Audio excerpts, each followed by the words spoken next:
Are Jabberslythes any good?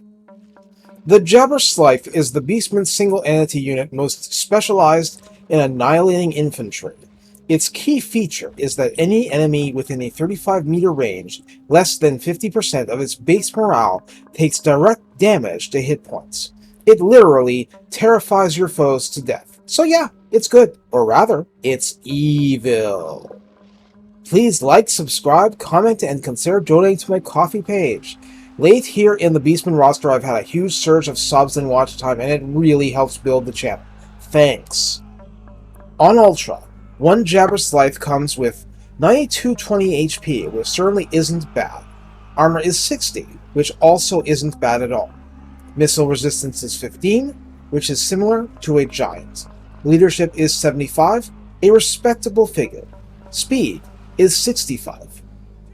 Melee attack is 36 base, and is both magical attack and inflicts poison on contact, slowing foes and dampening the damage they inflict, both ranged and melee. Attack interval is 3.8, which is on the faster side. Max splash targets is 7, also on the higher side. All good, but feeling like a mob destroyer and not a single target masher. Melee defense is 42, meaning it can last in a brawl decently. Weapon strength is 450, with a base of 135 and armor piercing 315, something that distinguishes it from feral manticores and the like. It's not respecting the armor of the enemy. Furthermore, it has a bonus versus infantry of 25, which is massive. That means more hitting and more damage inflicted to infantry blobs. Charge bonus is 30, which is merely respectable. Mass is 5500, which is markedly better than a soul grinder, so I'm not complaining. So what else does it bring? Well, aside from the siege attacker trait, it inflicts both fear and terror, helping you beat that leadership down. Is a woodsman unit that phases through trees. Has the aforementioned aura of madness to help annihilate demoralized infantry blobs. And remember, it's damage, so undead units can still suffer from this. But there's also an effect whereby the Jabberslythe, when in melee combat, creates a poison vortex around itself that inflicts the poison status on whatever is around it. I'm sure to no one's surprise, the Red Lord line skills applying begin with freakish mutations, giving a max of +4 melee attack and +9 weapon strength, which I'm sure sounds low to you, but that's how it works.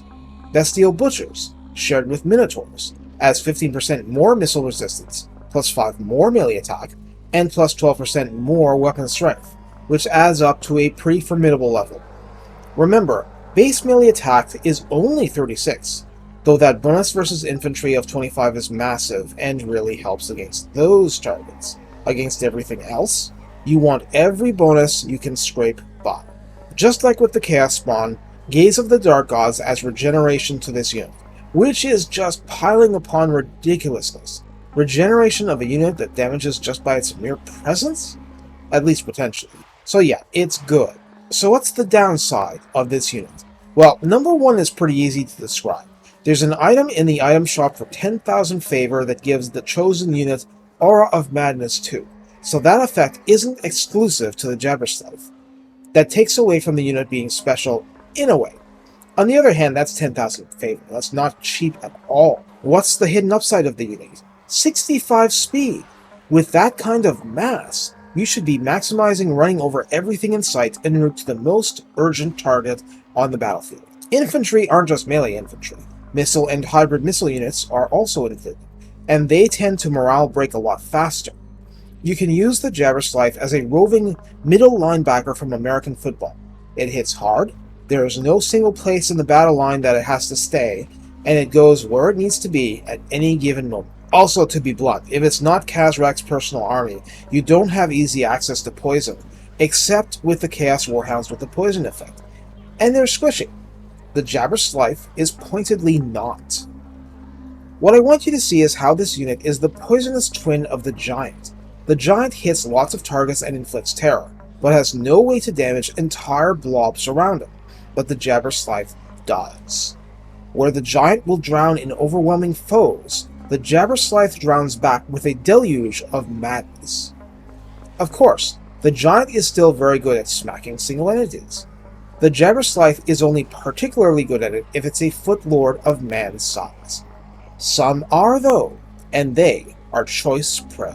The problem from the enemy's point of view is that there's nothing the Jabberslythe is so bad at that it can't hurt you, except in the event you perfectly prevent it from ever reaching melee.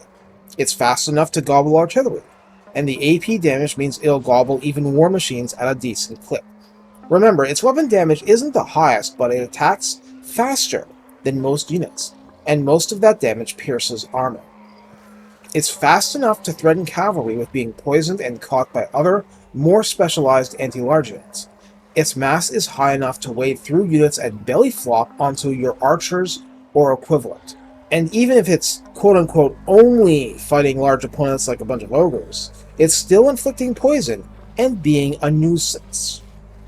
Just so you know, there's nothing on the unit card suggesting it can hide in forest, so going after artillery is a product of circling around the hard way or just barreling through the defense lines. You're not sneaking up on anyone. On the other hand, inflicting terror means you don't really need to, as long as you aren't literally shot to pieces by multiple cannon units. Well, do something about that then. It's the Beastmen. You have options. Other than that, it's basically just point at whatever annoys you, click, and let the Jabberslythe do its thing. Take care, and have fun literally driving your opponents mad, or at least the minions thereof.